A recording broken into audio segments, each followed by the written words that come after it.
Chambre de commerce de Libreville a servi de cadre à une réunion stratégique basée sur l'information de fixer le cadre de modalités de désignation des commissaires électoraux pour le compte des élections à venir qui se pointent à l'horizon devant les présidents et représentants des partis politiques de l'opposition, présidée par Mme Nadia Christelle Nkoy, vice-présidente du CGE. C'était une réunion d'information pour déjà fixer le cadre des modalités de désignation de l'opposition, des commissaires électoraux pour le compte de l'opposition, parce que les commissaires électoraux jouent un rôle majeur dans l'organisation des élections, parce que ce sont eux qui veillent au respect de la loi électorale. Mais ce qui a été désigné, c'était déjà de veiller à ce que les commissaires électoraux, les représentants de l'opposition, soient désignés selon le critère légal de l'intérêt à agir. C'est-à-dire que ne seront désignés commissaires électoraux que les représentants des partis politiques qui présenteront un candidat, un ou plusieurs candidats aux élections concernées. Simplement parce que l'objectif de cette démarche, c'est de veiller à ce que les représentants désignés aient un intérêt à agir sur le siège concerné. Mais la disposition de la loi dispose que les commissions électorales sont mises en place 2 mois avant l'élection.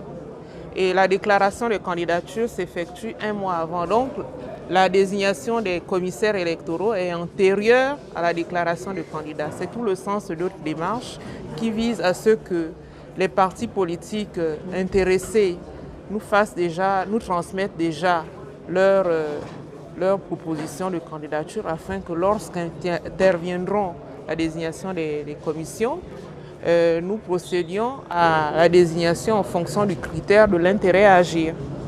Face aux enjeux à venir, les présidents des partis politiques de l'opposition et un représentant de l'Union nationale ont donné leur avis au sortir de cette réunion. À la loi, c'est à l'autorité qui gouverne de fixer la date des élections, non pas à un journal futur Jeune Afrique. L'opposition ira aux élections comme les autres partis. C'est vrai qu'il y a des candidats qui sont déclarés. C'est vrai que nous savons qui sera candidat et où. Mais aux 3 stades, c'est-à-dire au local, au législatif et à la présidentielle, je crois que les résultats seront à la hauteur des efforts présentés les uns par les autres.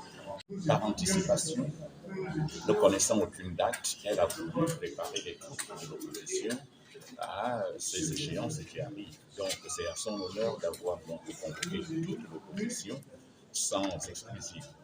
Donc nous apprécions à sa juste valeur cette démarche qui est une démarche fédératrice pour l'opposition et pour éviter les errements du passé.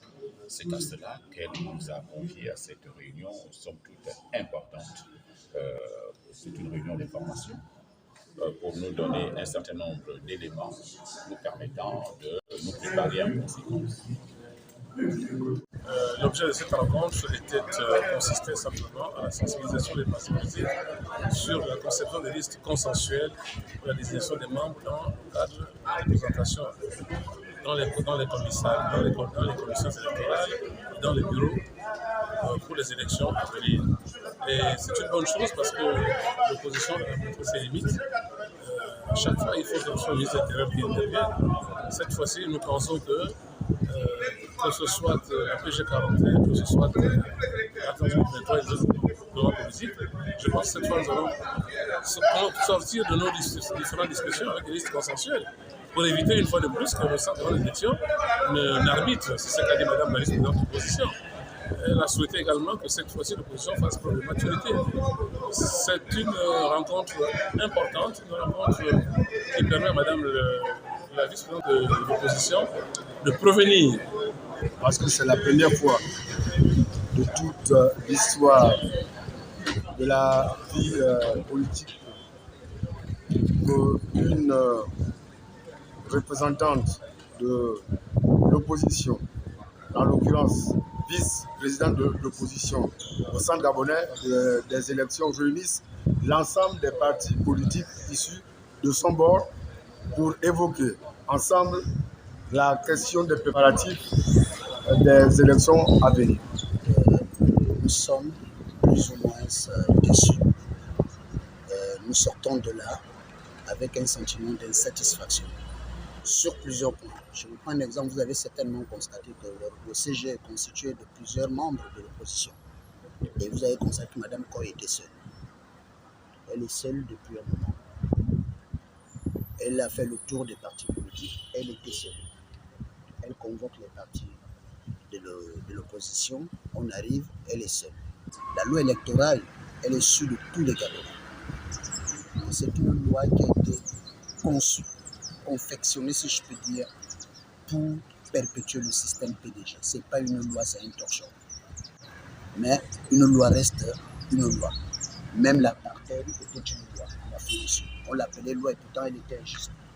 Cette loi est injuste.